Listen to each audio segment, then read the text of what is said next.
Yeah, just really for both teams, well played game, pretty well pitched. The key to the game to me was that there were two keys. First off, we got through the third inning with only them scoring 2 runs. They got a chopper infield hit, bunt base hit, had some things going their way, and hit a deep fly ball.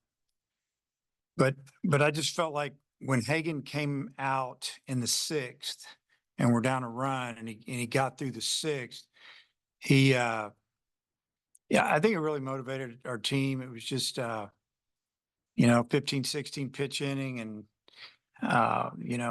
we came in and we got 2 walks and a home run. We had the lead.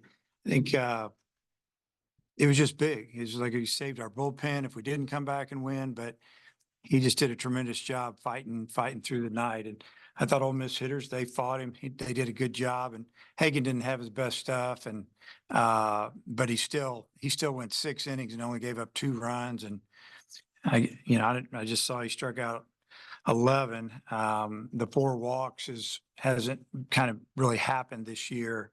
So that's where the stuff at the command wasn't what it's been, but he still had a quality outing, gave us a chance, and we got a couple of big hits. So good win for us. Dave, in the sixth, it was the third time through the order for your guys. Was it a matter of that they had seen him a couple of times? You felt like was key? It did. We told them exactly what they were going to get. They were right-handers were going to get sink, on the hand, and you got to try to pull the guy. For the most part, you got to pull his fastball, and obviously the breaking ball, you got to shoot it the other way if you can. So that's what made, in my opinion, Aloy's swing hitting that fastball the other way into the net. He tried to sneak one by him over there, and I don't know where it was. Might have been down the middle, but his approach was great, and he had, obviously that was the big swing of the game. He had a big night for us, and but seeing him 3 times, it made a big difference. Probably started to get a little bit tired as well. The ball probably wasn't sinking quite as much, but he got us out pretty quick there for a while. He didn't throw very many pitches, and it looked like he was going to give him 7 or 8 innings if we didn't do something. And we finally got to him a little bit. With all of those outs on contact early in the pitch count, like were you happy with what you were seeing the first couple of times through? Not really.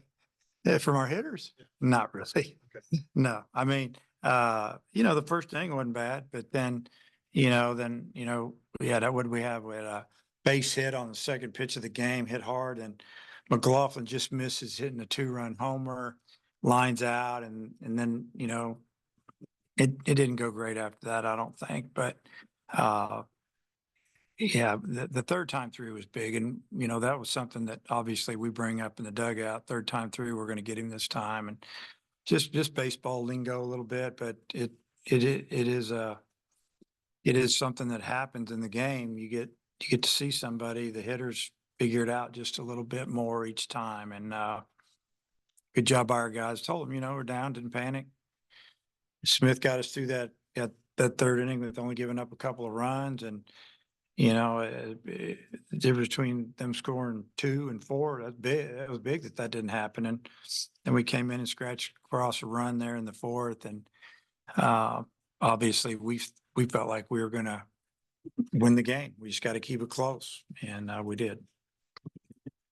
The 4 walks for Hagen's night, did you see, maybe Ole Miss just did a good job laying off some pitches, a little bit more wild? What did you see? And then also, maybe didn't quite have the command that he's had most of the season, but give them some credit as well. They laid off some breaking balls that that maybe some teams swing at. So, but Hagen, he pitched great. It's hard getting out SEC hitters, and they got his pitch count up there a little bit on the second and the third inning, and then he settled in a little bit for us. I felt like he was getting better. The only reason he came out was because of the pitch count. His stuff was great, so proud of him for hanging in there. But getting through that 6th inning was the key, and it kind of fired us up and got us to within 9 outs if we could just get the lead, and that's what happened. So Does Hagen, the weapon of the strikeout, get magnified when, you know, bases loaded situations, just having that ability to set guys down without them putting the ball oh in yeah, play? I mean they're thinking, man, I can't strike out. I got to drive in a run. Maybe they go out of the zone, they chase a little bit, trying to jump on, and it's not right there. It's hard to hit. So, yeah, you know, a lot of guys would have given up 3, 4, 5 that inning. Gave up 2, and there we were right there in the game. Not a problem. Seemed like McIntyre had to fight through his first couple of innings. Just what did you see out of him? Yeah, I thought his cutter was really moving.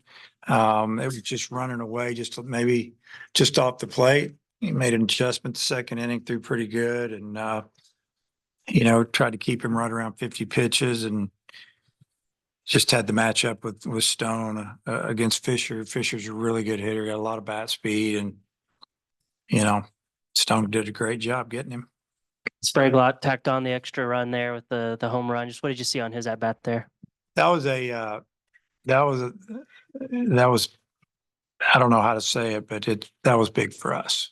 And I know that, all of a sudden we shocked them, 2 walks, home run, they're winning the whole game. Now they're down 2, and 2 hitters later, a guy hits one off the foul pole, and you're kind of going 2-3. Now we need 3 at least to tie. It gets difficult, and there's only so many outs left in the game. So it was a really big swing, and when he hit it, it was hard to say. It started to hook, and then it kind of straightened out. The wind had died down a little bit, but he kind of top spun it, and instead of side spinning it, just kind of sunk, and it was good to see it hit that fair pole down there.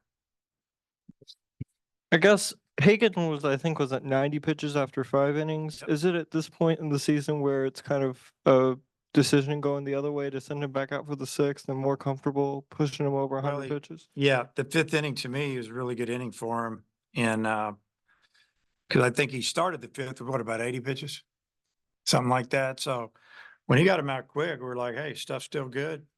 He's throwing fine. Let him go back out. And what did he throw? 105? Yeah.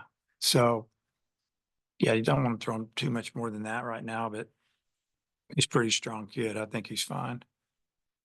And then the 1 run in the 4th where you got him over and in. What did that do maybe for the dugout's confidence? Well, we got 2 on with maybe 1 out, I guess, and then they wild pitched us over.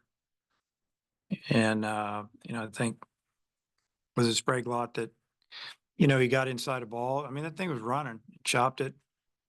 Really as a coach, you can't play in there.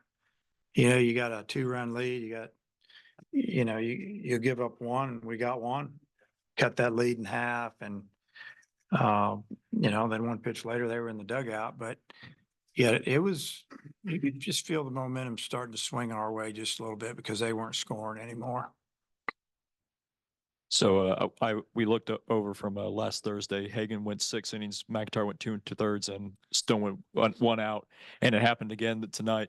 Would you say that Stone Hewlett is kind of somewhat of a closer when he's facing left-handed hitters for the last out of the game? Well, yeah, he's kind of a specialist guy. I don't know if you'd call him a straight up closer, but he's closed 2 games in league play and done a great job. And whether you get 1 out or 4, it's you still finish the game for us. And we brought him in, like I said, for the matchup left on left. He's one of their best hitters. He's got 11 home runs. For sure we would brought him in if he would have been the time run. We thought, this is one reason he's here, to get lefties out, and let's bring him in. He did it. Seemed pretty evident in the fall right away that Viiva was a much better defender than the numbers showed last year. But just how much growth have you seen from him defensively at shortstop from when he first got on campus to now? Well, I think he's continued to just develop and get better, probably month by month. And that play he made coming and getting that ball, that was a great play. And I mean, he was back there pretty good. I think there were 2 strikes on the hitter maybe when he hit it. And I don't know. It was just when it bounced over the pitcher's head, you're thinking, wow, this is going to be a tough one. And then it's all about the transfer from the glove to the hand. And that ball was on its way with a little velocity, and it was a perfect throw. And it took all of that to get him. But I mean, just to answer your question, I mean, he takes care of the baseball. He's, just like the play the other day last week when it looked like it was going to be a double play ball, and that ball took a bad hop and came up on him. And, he just didn't get all uptight and go pick the ball and throw the pitcher. He scrambled and got that ball and threw the runner out at first. And, I've seen guys that don't do that, and they just get frustrated and walk away from it. And, it's what you want your shortstop to be, just a guy that, makes a routine play and make a great one every now and then. And you look up at the end of the year and fielding percentage is real good. And probably the team's won a lot of games if your shortstop and your second baseman are pretty good. All right, Coach. Okay.